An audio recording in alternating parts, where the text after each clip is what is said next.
lañu waaye ay xale yu am gis-gis ci réew mi lañ ñoo xam ne bëgg nañu réduire train de vie de l'État ñoo xamante ne bëgg nañu dindi corruption ak guerre bi nga xam ne moo nekk ci réew mi ñoo xam ne am nañu yaakaar ne bu ñu ñëwee ndaw ñi dinañu amub xëy ñoo xam ne am nañu yaakaar ne dundinu sénégalais yi dina neex sur tous les plans te loolu nag c'est de manière progressive lañ koy defee mënuñu xëy bëri rek lépp sotti mais au moins quand l'intention est là et quand on a envie également ñu daal di def loo xamante ne dañ koy digee dëppook ñu koy jëfee et loolu le président Diomaye Faye a donné un parfait exemple bi nu ko falee rek automatiquement dafa démissionné ci parti bi ndax waxoon nañ ne bëgguñu cumul de poste wane na ne il a envie de se consacrer uniquement ci li nga xamante ne moom mooy intérêt dëkk bi yooyu ak ay kaddu yoo xamante ne wax nañ ko fi yu wéeruwul fenn ay journalistes yu am fit def fi yoo xamante ne moom la ñu tuddee révélation yoo xam ne dëppoo wut ak dëgg loolu itam tax nañu changer li nga xamante ne moom mooy système bi fi xew kon nag góom bi et la plaie elle est beaucoup plus profonde que cela ce serait trop simpliste de dire que mbiri corruption rek a tax sénégalais yi fal Bassirou Diomaye Faye. D'accord Ouleymane Bassirou Diomaye Faye ca Palais. faut savoir déjà que ne ñuy wax ni est-ce que du ko wax est-ce que ñoom ñaar dina continuer faut savoir que ne li xew Mauritanie ak seen concept bokkut ak li xew Sénégal Bassirou Diomaye li ko bokk ak li ko booleeg Ousmane Sonko du seulement nu mu tudd seen ànd wala seen yàgg mais c'est un projet aujourd'hui et ce projet là peu importe Bassirou peu importe Ousmane wala mu nekk Abbas Fall wala keneen ak keneen projet boobu la ñu wax ne moom lañ teg jaay ko sénégalais yi bañ jënd ko ne moom la ñuy doxal kon je pense que ni bu ñu tënkoo ci projet boobu sénégalais yi ànd ceeg moom benn jiixi jaaxa du mën a am seen diggante ñoom ñaar ndax bu dee kee ne nu mu tuddati ci biiru politique lañ amul problème je pense pas que ne duñ dem ba falu bëgg am problème comme ni ñu koy waxee Mamy Samb l'a si bien dit soo gisee Bassirou Diomaye ci biir palais ba waxuma la sax nam solo parce que nu nit di solo importe peu ca pour man boo gisee nit mu taxaw lam sol importe peu mais ki ko sol moom moo jar a xalaat ki ko sol moo jar a wax ki ko sol moo jar a jàngat mais pas nu mu tërati yëre ba mu sol ndax Bassirou boo koy xool maa ngi dégg Mamy di ko wax muy dox ànd ak Ousmane Sonko ak Macky Sall waaxu yu mu dëgër sax nga xam ne kii amul sax temps bu muy perdre fi mu toll gisuñu dara lu dul tey ñu paas leen lengay ñu daal di taxaw mën a doxal dëkk bi mën a wax dëgg la nag gis naa j'ai vu ci ñeneen ñu naan faluñu nu mu tudd ci Ousmane Bassirou lañ fal déjà ñi ma dégg ñu koy wax ñoom déjà faluñu Bassirou ndax ñoom buñ fi fekkee seen i chronique yoo xamante ne defoon nañ ko fi ne nañ fi ne Bassirou mënul nekk candidat ne nañ ne Bassirou mënul gagner nu mu tudd ci Amadou Ba nee nañ Bassirou kon ñooñu faluñu Bassirou kon su ma toogee tey dégg leen ci seen matinal wala ci seen nu mu tudd seen i plateau ñu toog naan ñun faluñu num tërati Ousmane Sonko Bassirou lañ fay ñoom sax dañoo falul Bassirou ndax nee naa noonu tey bu nangoo dafa fekk ne pexe yam jublu moo nangoon kon déjà ñu ngi doog di falu nañ leen bàyyi ñu doxal ndax xale bi mu duggee num tërati hôtel ba mu ngay recevoir partem wax leen ne bëggatul li nga xamante ne moom mooy nekk ci biir parti Pastef beru nañ déjà ñu ngi num tërati ñu ngi commencé di def ay réunion yoo xamante ne lépp pour jëmmal la te bañ toogee ca palais ba gis nga nam demee comme ni kii nu ko waxee kon man gisuma ñu ne dañoo ne Ousmane lañ fal ndax Ousmane ba mu ñëwee bañ na ba noir la sol te nit na boo solee noir la plupart du temps fa nga nekk ña sol couleur mooy gën a fës ka yow nu mu tëtti la nga sol te bi toog jotee Bassirou Diomaye son excellence moom moo toog ak ki nga xamante ne moom mooy Macky Sall la gisoo Ousmane bu war a jël poste da nga gis Ousmane bu nekk derrière Bassirou Diomaye Faye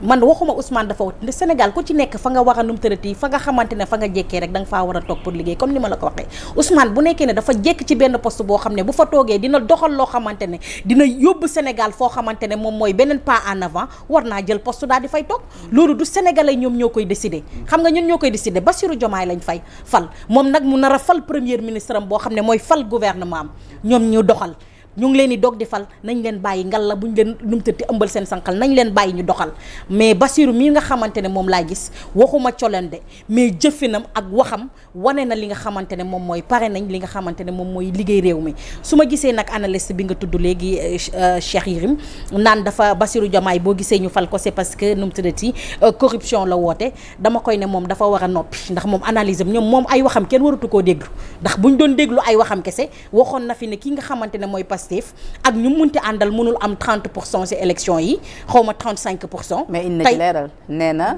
déglu à la dernière minute boo gisee Bassirou ba tey da doon jàngat victoire Diomaye bi nee na soo gisee à la dernière minute mu gagné bokk na ki tamit nii les indécis dañoo bàyyi ñu ba la dernière minute ñu rejoindre le camp de Diomaye maanaam les PDS et autres. ma ne moom déjà ci ay analyse am dafa waxoon ne Bassirou Diomaye mooy dañ mu nga kaso ba moom munul nu mu tërati nekk mënuñu ko fal bi ñu ne Bassirou dafa bokk ci 20 candidats yi nga xam te dafa ne Bassirou du jàll parce que moom mu nga ca kaso ba déjà c'était pas quelqu'un qui a été condamné te xam naa ne moom ci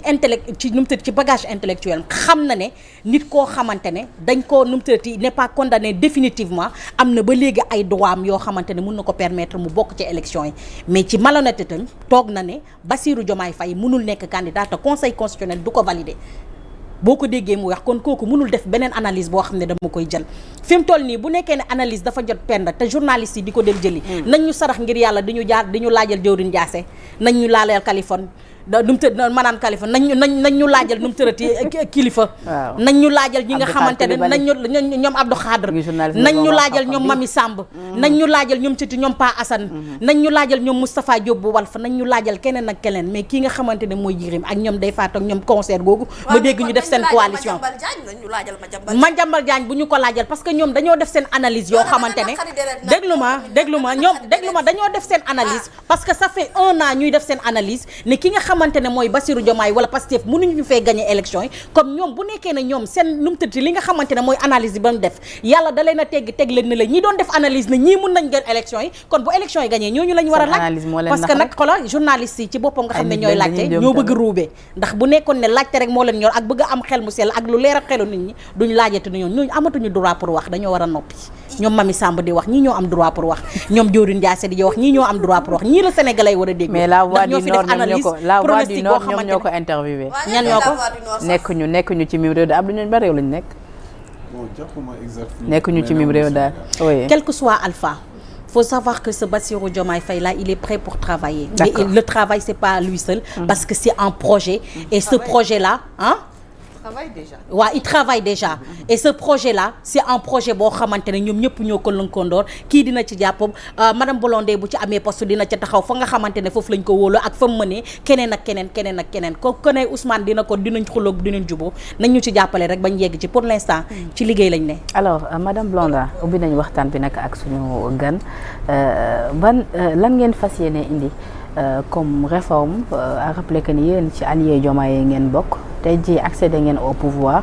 ci wàllu bavure policière ñu ngi gis Diomaye mu ngi ciy annoncé yenn yi mais dama bëgg nga gën ko xóotal parce que à rappeler que fan ñu nekk ni am na ab jeune bu ñu faat foofee ca Pikine donc police nationale ñi ngi annoncé que ni sax saisir nañu division des investigations criminelles pour ñu ubbi ci ab enquête ngir ñu mën a xam ci yenn anam la ñàkkee bakkanam moom dem si yàlla si di Seydina Mohamed Diop décès survenu dans la nuit du 24 au 25 mars foofee ci hôpital principal bu Dakar. De toute façon defe naa ne impunité la ñuy wax léegi mooy wax ji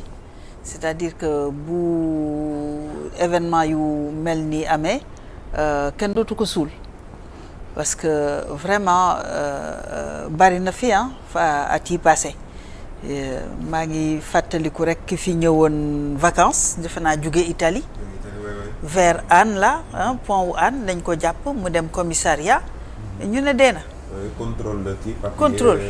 voilà semble-t-il que xale bi aussi il y avait une histoire de dañ leen jàpp chanvre indien et tout ça voilà yu demee noonu mais toujours est-il que situation yu mel nii dans tous les pays police ci boppam day am police des polices su ko defee ñu xool bu baax les circonstances def autopsie bu sincère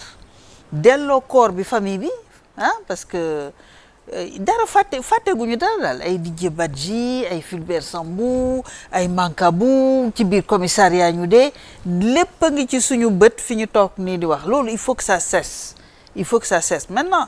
on a eu quand même des indices de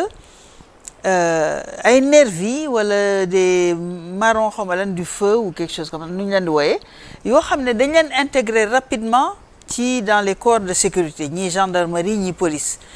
et que seen formation matul donc ci li ñu wax mooy ñoom ñooy responsable de beaucoup de bavures donc ça veut dire que au-delà de l'acte même qu'est-ce qui s'est passé ci côté boobu man j'attends des éclaircissements parce que bi ñu fiy dindi général Jean-Baptiste Tine pratiquement par SMS depuis le Fouta parce que il avait refusé d'intégrer des éléments des FDS ci biir kooram fii la ñu fekk donc il y a lieu de savoir ñi ñu recruter ces années là un certain audit nu mu demee et puis tout de même ces forces de l'ordre nous ont fait beaucoup de mal jàpp ay xale yoo xam ne peut-être def nañu une faute kenn mënu ko weddi wala mais ñu ci bari defuñu dara dóor damm on te refuse des soins yóbbu le commissariat on te maltraite au commissariat moom laa la wax on n'a pas le droit di la saaga di la toroxal le citoyen di la toroxal verbalement di la toroxal physiquement di la agresser physiquement mais lu ne def nañ ko xale yi du gis ngeen vidéo bi ñuy génn xale yi ñoom ñëpp ñiy wax dégg ngeen ñi ci jot a def conférence de presse Hannibal Abdoulaye Touré ak Karim Xrum Xax mais Guy Marius à l'époque voilà, même qui avait même dénoncé le trafic. Tu vois, c'est vrai que c'était au niveau du pénitence, voilà, les gardes pénitentiaires, mais lu nekk mi ngi ci biir foofu. Donc aujourd'hui Sénégal fi mu toll tey jii nii ces forces de sécurité avec le régime de Macky Sall dañu jëloon benn pouvoir boo xam ne ñoom ci seen bopp c'était dañ doon doxal comme s'il y avait une totale impunité. mën nañ la def lu la neex te dara du leen ci fekk. ñuy vidéo quelqu'un qui tire sur quelqu'un ñu gis ko mais ñu non seulement kenn enquêtul mais ñu mujj amnistier. Donc vraiment c'est un sentiment total d'impunité appel au meurtre moi je dirais même li ñu leen defal lu leen neex dara du leen ci fekk. Donc là aussi au-delà de l'acte même de ce qui s'est passé ce jour-là comment est constitué ce corps-là parce que les effectifs yi yokk nañ wax nañ fi ay recrutement de 5000 de ceci indi réserviste indi retraité indi yooyu yëpp nu mu demee et quelle est l'incidence c'est-à-dire njeexatalu ñooñu ñu dugal ñu bees ñoo ñëpp ci dérapage ak bavure yi ñu gis yëpp kooku tamit defe naa ne sénégalais yi soxla nañ ko xam. voilà question bi bon certainement dañuy weesu aspect social boobu ñëw ci politique bi il y a une interrogation boo xam ne peut-être répondre nañ ko mais sénégalais yu bëri bàyyi ñu ko xel à un moment donné je crois à 72 heures de l'élection ou bien peut-être un peu avant de l'élection présidentielle Cheikh Tidiane Dièye docteur dafa renoncer à sa candidature. Est-ce que bi ngeen saisiré conseil d'abord est-ce que saisir ngeen ko. bi ngeen ko saisiré. Tout à fait. Est-ce que formellement apporté nañ leen une réponse par rapport à la saisie? Non jëluñu sax courrier bi. Pourquoi? Pour quelle raison? C'est-à-dire que en fait on était deux ñun ak Habib Sy président Habib Sy. Donc ñun suñu mandataire bu mu ñëwee jot na dugg. mu toog di xaar greffier bi ne ko xaaral maa ngi ñëw. Entre-temps le mandataire de Habib Sy yegsi moom ñu kale ko ci bunt bi greffier bi yàgg yegsi daal di ne ko du jël courrier bi daal et que en quelque sorte le conseil n'accusait pas réception du courrier ñu nekk di wax ay gendarme génne leen presque manu militaire yi. Et pourtant loolu du yoon. N'accusez pas réception pour quelle raison? Ne prenez pas le courrier. Pour quelle raison? Ne prenez pas, n'avez pas l'intention de donner suite à ce courrier et ne prenez pas le courrier. Et pourtant les candidats ont le droit de désister. Mais bien sûr, parce que ñun quand même conformément à la Constitution. Mais ñun on s'était bien renseigné quelle est la date limite pour le faire ba préparer jël suñu motuwaay yëpp parce que kenn xamul ndax nañu fekk ci biir à l'intérieur du Sénégal et tout. Préparer yëpp en temps et en heure ñu dem ñu ne non duñ ko jël. Donc nous du coup on a dit on appelle on avait déjà annoncé que dañuy retirer donc du coup ñu yokkaat ci on appelle clairement tous nos à voter pour Diomaye. Malgré tout on n'est pas les derniers. Ce qui est très bizarre. Mais justement c'était très bizarre mais quand même quelque part c'est un manque à gagner pour le pourcentage. C'est ça. Mais justement lan ngeen di tontu yéen Cheikh Tidiane Dièye Habib Sy n'est pas là amul ku ko tontul mais Cheikh Tidiane Dièye par exemple ñu bari après bi ñu désisté am na ñu ne waruñu ko woon def wala ça n'avait pas de sens ou alors même ñu invoquer le fait que bu ñu xësee ba nekk candidat xaalis bi ñu état bi di débourser pour accompagner leen ñëpp que loolu yëpp c'était un gâchis à la limite danoo sax yàpp sénégalais yi. yéen lan ngeen leen di tontu ci loolu ñaata la ñu encaissé ci candidat yi ñoom. caution bi waaw 30 ñaata 30 millions. ah 30 millions fois combien. waaw bëri na fois 18 wala fois 19. Donc ça n'a pas coûté quelque chose aux contribuables. C'est en fait c'est des frais. Mais au-delà de ça gis nga logiquement waruñu woon yegg ba fii. C'est parce que système de ni ñuy yegsee ci vote bi rien n'a été normal. Bon ba nga xam ne ñun ci suñu bopp on était devenu paranoïaque. Est-ce que bu ñu bàyyee benn candidat kese ah dina yegg. Mais loolu on doit pas se poser ce genre de questions. À partir du moment où est-ce que rappelé nañu yan motif la ñu annulé la ñu bañal Ousmane Sonko tellement c'était léger et fallacieux. Donc après ils ont fait un recours. bi ñu defee recours contre Diomaye ak Cheikh Tidiane Dièye mais c'était mal fait. C'était mal fait c'est-à-dire que dem nañ ba nga xam ne jiiñ Cheikh Tidiane Dièye ne que moom mooy président conseil départemental